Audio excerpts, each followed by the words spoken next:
Good Monday morning, everybody. I hope that all of you sweet friends had a great week last week. I did. I had a really good week and a fabulous weekend. It was so nice, and I'm looking forward to a very busy week this week with a lot of little festivities going on. And love, as everybody knows, love this time of year and love the festive season. I just love the beautiful lights, the spooky displays, the creativity that goes into the season, the fabulous seasonal foods that are so yummy. And a lot of them I cannot enjoy anymore since I have changed my living habits and my diet so that I could get healthier. I'm doing well. I'm down 38 pounds now. I'm feeling great. My knees don't hurt like they did before. And I am trying really hard to stick to these lifestyle changes. But I will admit, it is a little tough in this autumnal season with all the fabulous pies, cakes, breads, yummy, gooey treats. I can't do those anymore. Kudos to the guys who still can. Um, so, yeah, changing of the seasons, changing of attitudes, changing of lifestyles. So today I wanted to talk to you a little bit about changes. So I can tell you one thing that I changed up this year, and I am so glad I did.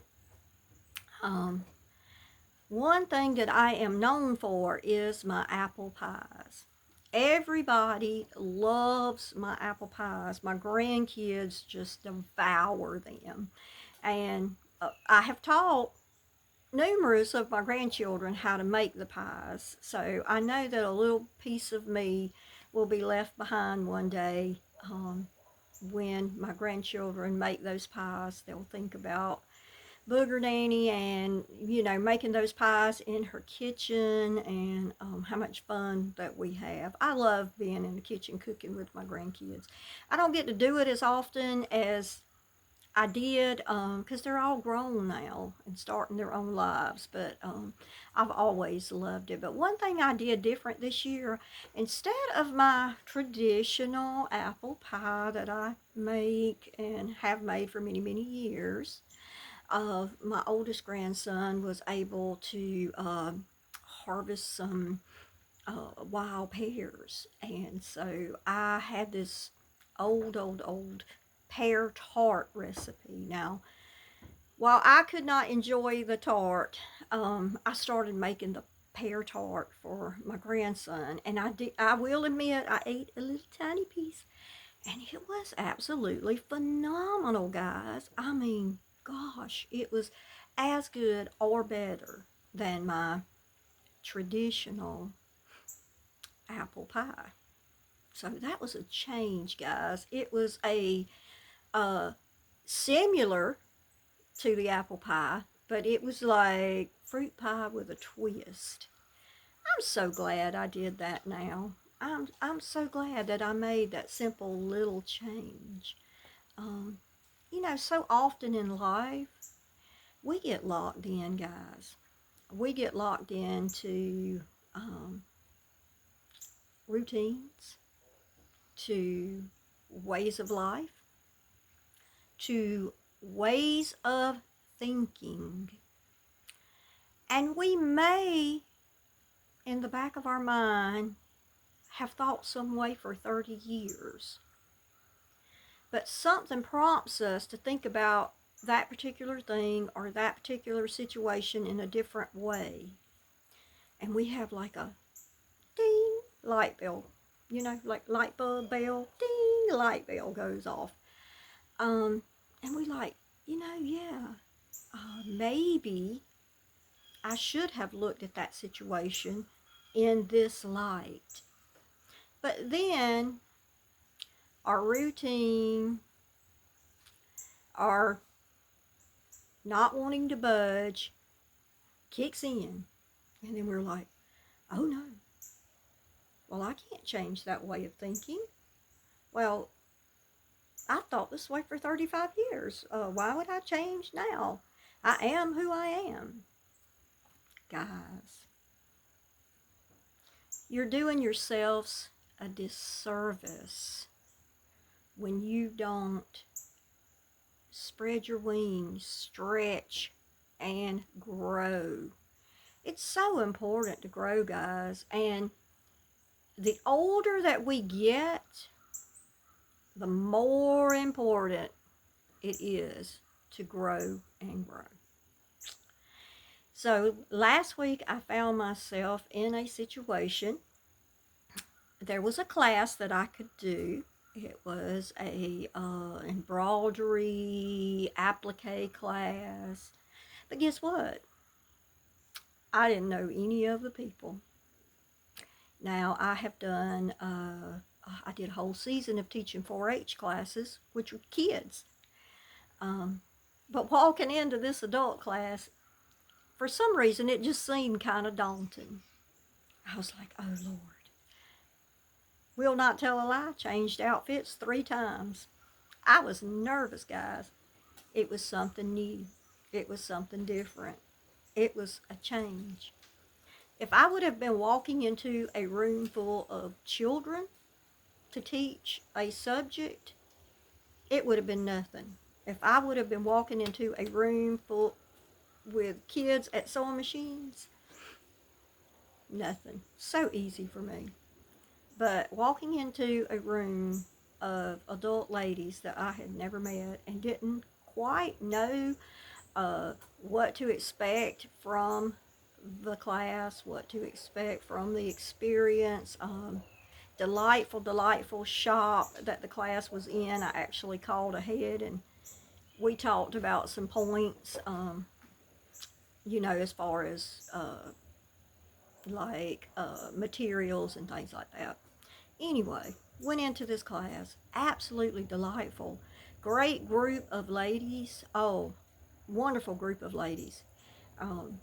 So everybody's doing their thing and everybody's helping one another, and the creative juices are flowing, and these beautiful little masterpieces of art are being created in that room.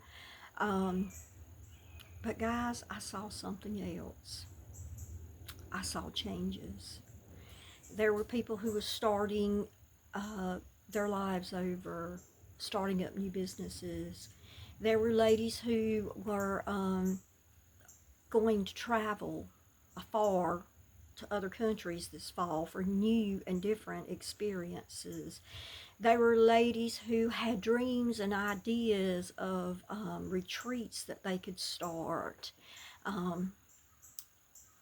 There was a lady that was very unsure about her future or what it might bring, changes and a possible new living experience. And but just in that creative moment of us each creating our garments and creating our art, I looked around the room and I was like, gosh, look at the change. And I could honestly pick up on the ones who were resistant to the change and who were, you could just see the wheels turning, like, am I going to be able to do this? How is this going to happen? When is this going to happen? And it was just amazing to watch, and it was so refreshing. And I'm sure that it was so scary as well for some of the ladies in the room who are about to embark on those changes. So, guys, my question to you is, do you have change coming? Sometimes changes are just a little ahead of us and we kind of know it, and we can prepare a little bit for it. But other times, changes are like boom, and they're there. And we just got to fly by the seat of our pants, so to speak. So, how do you deal with change? Are you afraid? Does it make you nervous? Does it make you apprehensive? Does it make you mad? Or do you just go with the flow and say, hey, it's a change? So, yeah, it's been an eye-opening week for me. It's been an educational week for me last week. And I had a conversation with a person, and we talked about some changes and some things that we couldn't change, and how it was sad that we couldn't change those things, and how it was a little part of us that wished that things could be different, but we knew in our heart of hearts that we had no control over that changes. That old saying, like, the ball is in your court, you know. So, yeah, guys, I hope that if you are going through changes this week, next week, the near future, that you will have an open mind and an open heart and an open attitude. And hey, guys, just like that pear tart, I've made apple pies, peach pies for years and years. I've always had that pear tart recipe. I never stopped to try it. It's an old recipe out of an old cookbook. Absolutely divine and delicious. So, guys, what could be your divine and delicious? What could be your awesome change? Just give it a chance. Just give it a chance, guys. Change is a good thing. Change is a good thing. Guys, always shield your heart, but open it for the awesome changes that are out there. I hope that going forward this week, you guys have a beautiful, wonderful week. I hope that something I say inspires and encourages you guys, because that is what my little channel is all about, just to encourage and just to help you guys get through the day, because I couldn't get that through my days and my weeks without you guys. And I hope that I'm some comfort or some blessing to you. So, guys, go out and be the change this week. Enjoy the spooky season, and we'll meet back here again next Monday. Love you guys. Bye.